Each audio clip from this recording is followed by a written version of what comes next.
అందరికీ నమస్తే అండి. నిన్న లోక్సభలో చాలా ఆసక్తికర పరిణామాలు జరిగాయి.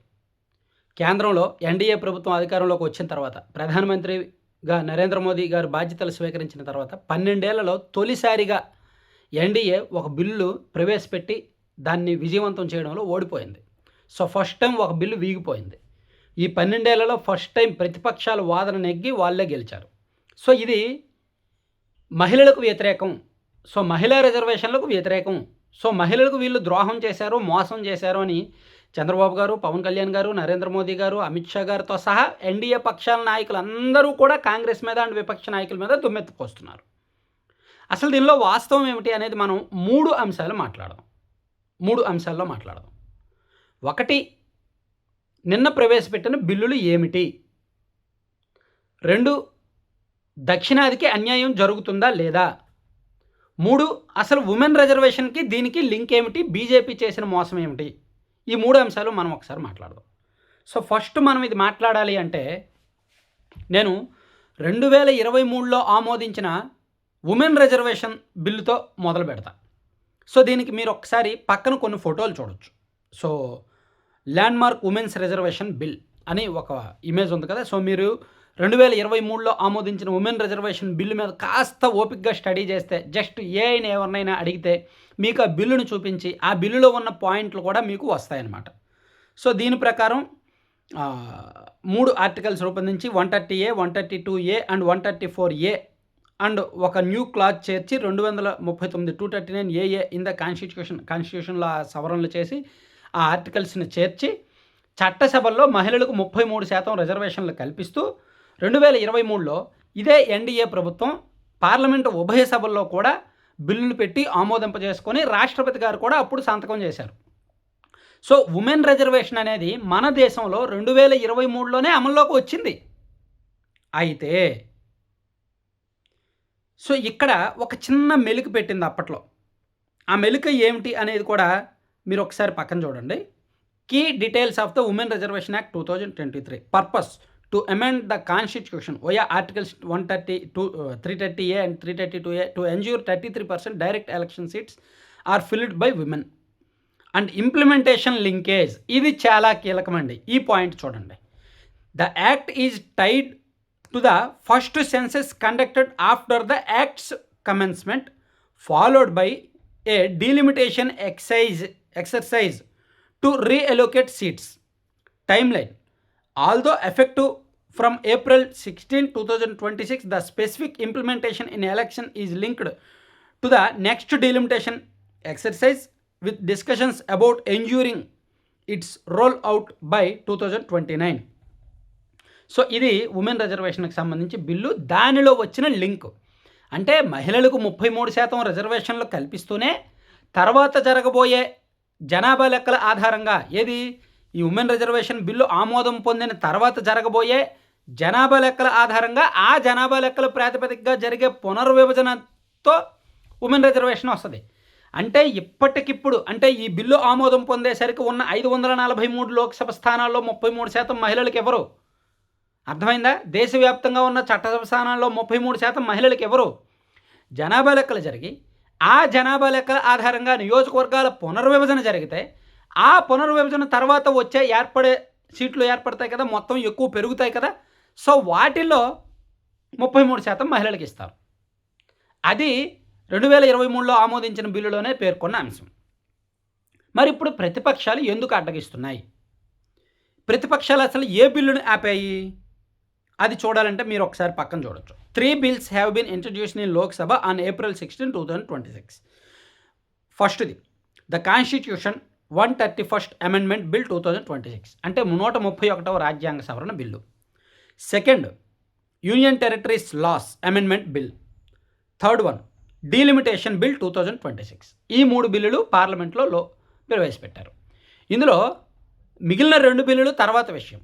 కానీ రాజ్యాంగ సవరణ జరగాలంటే 131వ రాజ్యాంగ సవరణ బిల్లు ప్రవేశపెట్టారు కదా, ఇది ఆమోదం పొందాలంటే as per rule of law రాజ్యాంగంలో ఉన్న ఆర్టికల్స్ ప్రకారం పార్లమెంట్లో కానీ చట్టసభల్లో కానీ సాధారణ బిల్లులు అయితే మ్యాజిక్ ఫిగర్ని దాటి వచ్చేస్తే చాలు.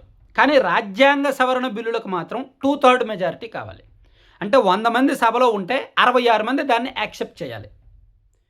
అంటే నిన్న ఈ బిల్లు మీద ఓటింగ్ జరిగే సమయానికి పార్లమెంటులో అంటే లోక్సభలో 528 మంది సభ్యులున్నారంట. 523 మంది సభ్యులున్నారంట.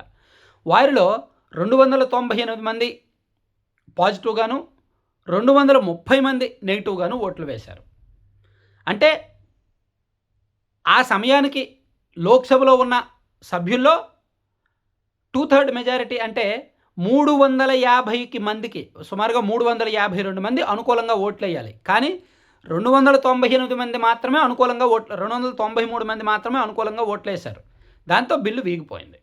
అంటే ఇక్కడ మహిళా రిజర్వేషన్ బిల్లును వీళ్ళు వ్యతిరేకించలా. మహిళా రిజర్వేషన్ బిల్లు ఎప్పుడో ఆమోదం పొందింది. రాజ్యాంగ సవరణ బిల్లును వ్యతిరేకించారు. ఆ రాజ్యాంగ సవరణ దేన్ని ఉద్దేశించింది? ఈ నియోజకవర్గాల పునర్విభజనను ఉద్దేశించింది. సో నియోజకవర్గాల పునర్విభజనను వీళ్ళు ఎందుకు వద్దన్నారు? నియోజకవర్గాల పునర్విభజన జరిగితేనే మహిళలకు రిజర్వేషన్ వస్తుంది అనేది బీజేపీ మెలికిపెట్టింది.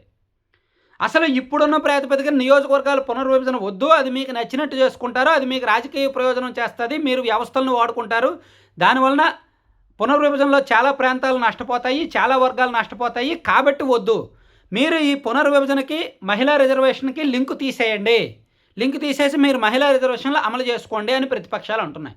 దానిలో ప్రతిపక్షాలు తప్పేంటండి? మహిళా రిజర్వేషన్కు వాళ్ళు ఎందుకు వ్యతిరేకమండి? కాదు కదా, కాదు కదా. సో మహిళా రిజర్వేషన్లు అమలు చేయడానికి డీలిమిటేషన్లు లింక్ చేయడం ఎందుకు అనేది అందరి ప్రశ్న, నా ప్రశ్న కూడా. సో ఎక్కువ సీట్లు వస్తాయి కదా అని మీకు అనుకోవచ్చు. వస్తాయి, ఎక్కువ సీట్లు వస్తాయి. కానీ పురుషులకు వచ్చిన సీట్లను ప్రాతిపదికగా మహిళలకు ఇస్తారు. ఉన్న సీట్లలో 33, అక్కడ 3 సీట్లు ఉంటే 1 మహిళకి ఇవ్వండి, 10 సీట్లు ఉంటే 3-4 మహిళలకు ఇవ్వండి, అదే కదా లెక్క. సో ఇక్కడ ఆ బిల్లును ప్రతిపక్షాలు వ్యతిరేకించాయి. ఇక మనం తెలుసుకోవాల్సిన మరో అంశం ఏమిటంటే, వీళ్ళు బీజేపీ వాళ్ళు పెట్టిన మెలిక అసలు సౌత్ ఇండియాకి నష్టం చేస్తుందా? అసలు జనాభా లెక్కలు ఏమిటి? దానికి మీరు పక్కన ఒకటి చూడొచ్చు. The 106th constitutional amendment in 2023 introduced reservation of 1/3 seats for women in Lok Sabha and state assemblies.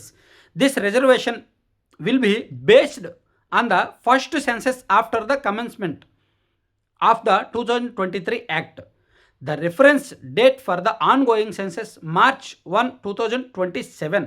Considering that the next Lok Sabha elections will be held in 2029, it is unlikely that delimitation exercise based on 2027 census will be completed before 2029 elections. This would imply that reservation for women will not apply to the 2029 Lok Sabha elections. The last delimitation commission was constituted in 2002 and its orders were finalized 2008. ఈ పేర అర్థమైంది కదా. నేను చిన్నప్పటి నుంచి English medium కాదండి, Telugu medium చదివాను. కాబట్టి నా ఇంగ్లీష్ చదవడం కాస్త అటు ఇటుగా ఉండొచ్చు. సో నేను అంత ప్రావీణ్యుణ్ణి కాదు. సరే, అది పక్కన పెడితే ఇది అర్థమైంది కదా. దీని అర్థం ఏంటి? సో 2023లో ఆమోదం పొందిన ఉమెన్ రిజర్వేషన్ బిల్లు అమల్లోకి రావాలి అంటే తదుపరి జరిగే జనాభా లెక్కలు దాని ఆధారంగా డీలిమిటేషన్ జరుగుతుంది కదా, ఆ డీలిమిటేషన్లో ఇది వస్తుంది. కానీ ఇప్పుడు కేంద్ర ప్రభుత్వం ఏమంటోంది? 2029 ఎన్నికలకే మహిళా రిజర్వేషన్ అమలు చేసేద్దాం. సో అది అమలు చేయాలంటే డీలిమిటేషన్ జరగాలి. ఈ డీలిమిటేషన్ 2011 జనాభా లెక్కల ఆధారంగా చేసేద్దాం.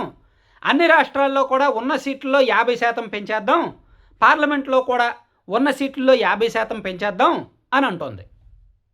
సో తద్వారా సీట్లు పెరుగుతాయి, దానిలో మహిళలకు 33% ఇచ్చేద్దాం అంటోంది కేంద్ర ప్రభుత్వం. కానీ ఆ 2023 బిల్లులో పెట్టిన మెలిక కారణంగానే డీలిమిటేషన్ అర్జెంటుగా చేయాల్సి వస్తుంది.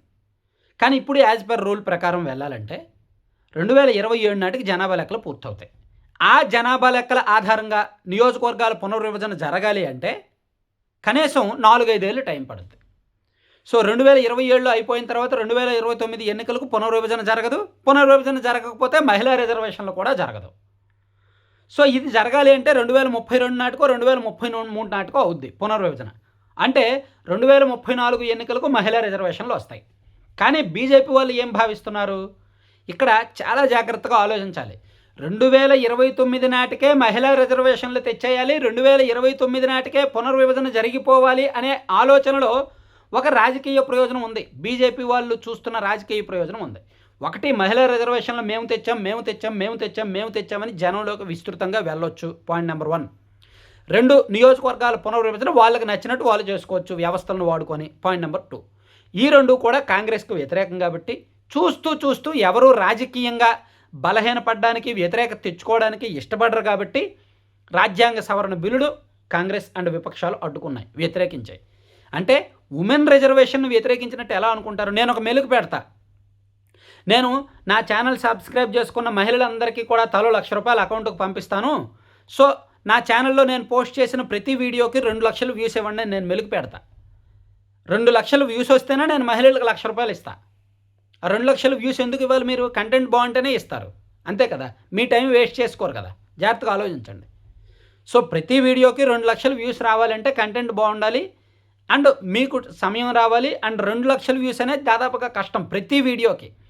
అలా వస్తేనే నేను మహిళలకు, నా మహిళా సబ్స్క్రైబర్లకు ₹1,00,000 ఇస్తానని నేను చెప్తా. సో మీరు 2 లక్షల వ్యూస్ నాకు ఇవ్వలేదు కాబట్టి ప్రతి వీడియోకి నేను ₹1,00,000 ఇవ్వను. అలాగే నేను మిమ్మల్ని నిందిస్తానా మీరు మహిళలకు వ్యతిరేకమని? నేను మహిళలకు మంచి చేస్తానంటే మీరు వ్యతిరేకిస్తున్నారు, మీరు 2 లక్షల వ్యూస్ ఇవ్వట్లేదని నేను వ్యతిరేకిస్తానా? అంటే ఇందులో నా స్వలాభం నేనేం చేసుకున్నా, ప్రతి వీడియోకి 2 లక్షల వ్యూస్ వస్తే నాకు నెలకి సుమారుగా ఒక మినిమం తక్కువలో తక్కువ ఒక 30-40 లక్షల ఆదాయం వస్తుంది. కాబట్టి నా ఛానల్లో ఉన్న మహిళా సబ్స్క్రైబర్స్ ఒక 15-18% ఉంటారు కాబట్టి వాళ్ళందరికీ ₹1,00,000 ఇవ్వడం నాకు పెద్ద కష్టమేమీ కాదు. నెలకు ఒక్కొక్కరికి ఒక 2-3కో నాకు 30 లక్షలు నెలకు వస్తున్నప్పుడు నెలకు 10 మంది మహిళలకు ₹1,00,000 ఇవ్వడం నాకు నష్టం కాదు కదా, కష్టం కాదు కదా. కానీ ఇక్కడ నేను మెలుగు పెట్టానుగా, మహిళలకు నేను మంచి చేస్తా, ₹1,00,000 ఇస్తా. కానీ నేను పెట్టిన మెలుకేంటి? 2 లక్షలు వ్యూస్ ఇవ్వండి ప్రతి వీడియోకి. నేను నా 2 ఛానల్స్లో రోజుకి 10 వీడియోలు పోస్ట్ చేస్తా, లేదా 8 వీడియోలు పోస్ట్ చేస్తా. ప్రతి వీడియోకి 2 లక్షల వ్యూస్ వస్తే నాకు బాగా డబ్బులు వస్తాయిగా, అప్పుడు నేను ఇస్తానంటున్నానుగా. సో ఇక్కడ నా ప్రయోజనం నేను చూసుకొని అప్పుడు మహిళలకు ఇస్తానని చెప్పా. సో ఇక్కడ బీజేపీ వాళ్ళు కూడా వాళ్ళ ప్రయోజనం వాళ్ళు చూసుకొని అప్పుడు మహిళలకు రిజర్వేషన్ ఇస్తామంటున్నారు. సో అది దానికి కాంగ్రెస్ వ్యతిరేకించింది. సో ఇది జాగ్రత్తగా అర్థం చేసుకోవాల్సిన లాజిక్ అన్నమాట. Thank you.